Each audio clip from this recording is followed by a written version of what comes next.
today we're going to be discussing probably one of the most important technological advances within the last decade, and that's single sign-on or SSO, and this topic of discussion for today. But let's get started. I think the title basically mentions what it is, but in layman's terms, what is single sign-on or SSO?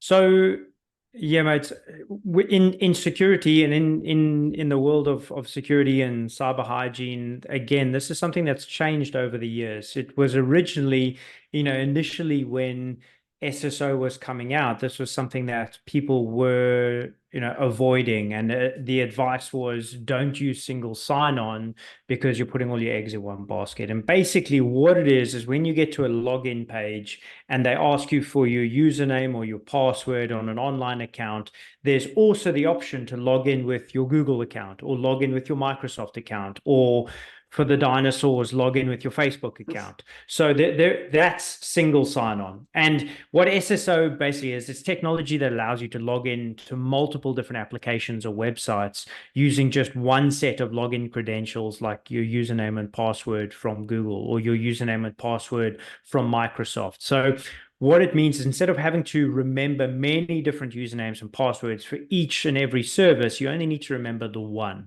And this allows you to create accounts using just those credentials. And it also allows you to then re-log into those accounts. So, in our past podcast where we spoke about creating unique passwords for every single account, this kind of turns that entirely on its head. And it basically allows you to use a single username, a single password, just your Google or just your Microsoft or just your Facebook account. And that company, that authenticator, will then authenticate your identity to the app that you're wanting to get into. And then the app will then give you access to that application and that account that you want to go. So it really simplifies the login process and is often used in business environments to give employees access to multiple different systems. So they just have to protect one login credentials. And I guess when convenience is a major factor, it's easy to throw caution to the wind. And how do you prevent SSO from falling into the wrong hands and being exploited?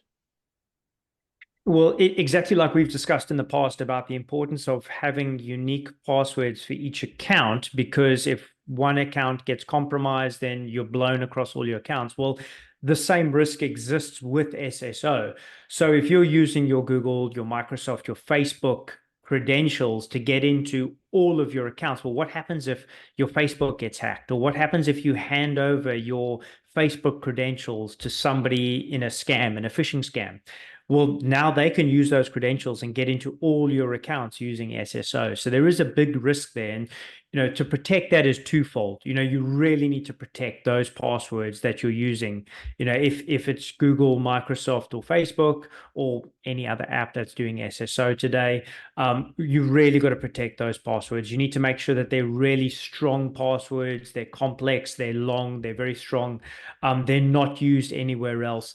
And then that multi-factor authentication is used as well. So it's super important to get all your factors in there. So should somebody try and log in from another device into your using Facebook or using Google or using Microsoft, that multi-factor authentication is going to kick in. They're going to ask for a separate code, and those guys aren't going to be able to use it. So protecting that password, protecting those credentials, as important as ever if you're doing SSO. And obviously SSO is a massive game changer for any IT help desk or any system administrator. How would you go about implementing this in a company? Yeah, it is, for businesses of all sizes. This is something that's commonly used in your large enterprise businesses. It's really important. But even in your small organizations, the easier you can make it for your employees to log in and remain logged in to different apps that you're using, different accounts that you're expecting them to get on, the safer that they're going to be. If it's nice and easy, they're not trying to jump through multiple hoops, it's not confusing for them. So SSO is a really nice way to make things very easy for them. But what's first things first, really important is to choose the SSO provider wisely. So not all providers are created equal. So pick one that's known for really good security. Think Google, think Microsoft, think Facebook, or any other provider that isn't super sketch. So that's first thing. Make sure you're using a proper SSO provider. The next is consolidate like a boss. So link all those accounts that you use regularly to your SSO. So let's say you are wanting to use SSO for multiple accounts, consolidate across all those accounts. Make sure that you're rather going to use your SSO. This might take a little bit of time, but think about all the future headaches you're avoiding there. So super important. Next, don't put all your eggs in one basket. SSO is great. And if you've chosen the right provider, it's like a digital Fort Knox, but don't get complacent.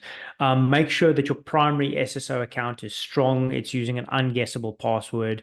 Remember that is the key to the whole system, to the whole kingdom. We've spoken about, not putting all your eggs in one basket and how important it is to protect that. And then finally, like I mentioned, MFA or multi-factor authentication.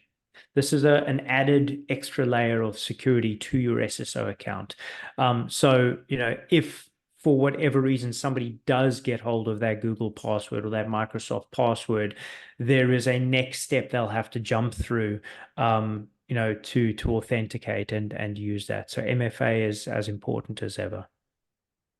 Thanks for that, Dan. I think all that's left to be said is to embrace SSO and add that extra layer of security to your accounts. And that about wraps up this episode. Thanks so much for your time, Dan. I appreciate it. Catch you in the next one. Cheers, S. See you later, mate.